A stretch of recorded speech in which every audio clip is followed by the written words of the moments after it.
One of the most common passions people seek advice about is lust.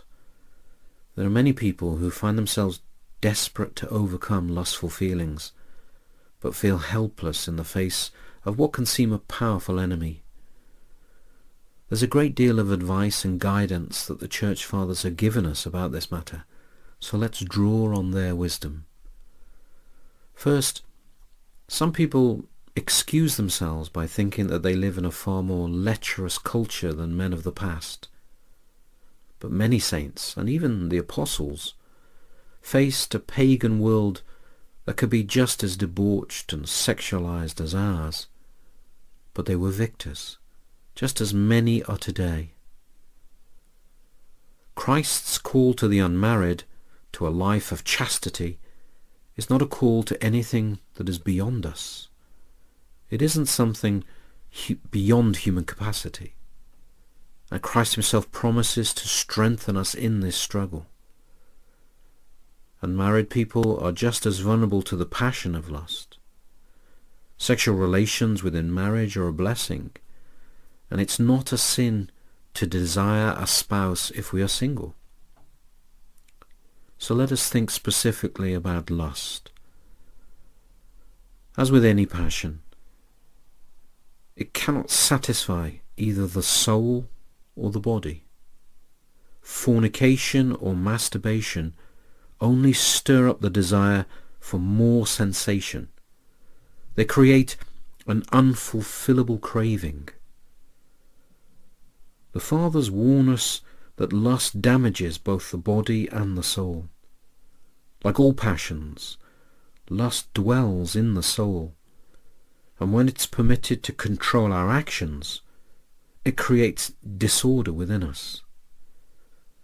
Therefore, our first realization must be that our battle with lust must be in both body and soul. Overindulgence of the body through food, drink, or sleeping creates an attitude within us that can incline us to lust. Fasting and physical labours are an important weapon in our battle with the passion. They help restrain the flesh. And even extravagant clothing, fancy perfumes, etc., can encourage lust to grow. We must limit the extent to which we accept the world's encouragement to pamper the body. Self-restraint is necessary both in the single and married life. If a married couple reduce their marriage to an excess of sexual activity, it will strip their union of its holy nature, a holy nature it was blessed to have by God. To achieve such self-restraint, it's important that we give even more emphasis to our restraint of the soul than of the body. When we hear of the Fathers telling us to guard the heart, they are identifying the need to be watchful for any kind of unclean thoughts. Christ warned us that if we permit lust to dwell in our hearts, we've committed adultery. It's so easy to conceal such thoughts from other people. But like Adam, who became aware of his nakedness before God, so too our hearts are open and visible to God. God permits us to be challenged by lust so that we may be victors in the struggle. We earn a crown when we overcome the passion. So we mustn't allow our awareness of temptation to upset us or rob us of our peace. We must see these temptations as an opportunity to struggle for God and to conquer the passions through God's help.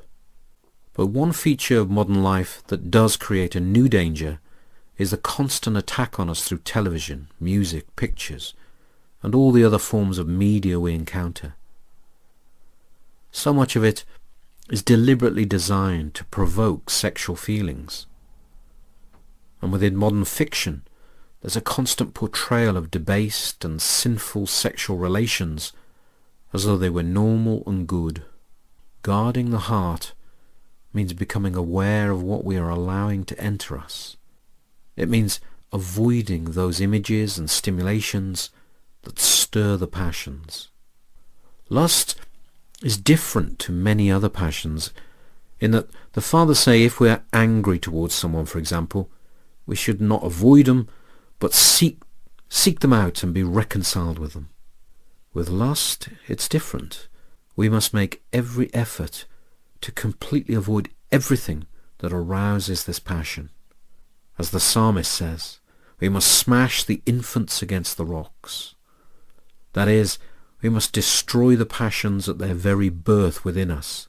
When we recognize the first sensations of desire, we must turn away, cry out to God. Once we give ourselves even a little, we may be lost.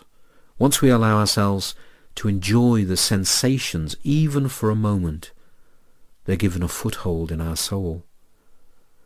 And once the infant grows, he may become a mighty warrior, capable even of defeating us.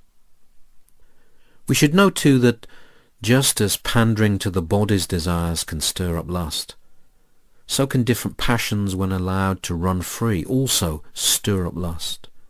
Indulgence of the passions predisposes us to lust. Anger and pride, when allowed to fill us, corrupt us, and the soul becomes vulnerable to other passions. Judgment of others, irritability, anger, these all act as fuel to enable lust to burn in the soul. Finally, we should remember that each person's struggle with particular passions is unique to them, and while some people overcome a passion quickly, others may struggle on for years or even until the end of their life. But it is the genuine struggle that God wants from us. This is the fire in which our soul is purified. If we don't struggle, the soul remains polluted and becomes worthless. It is God who uproots the passions from our soul, but he commands us to fight with him.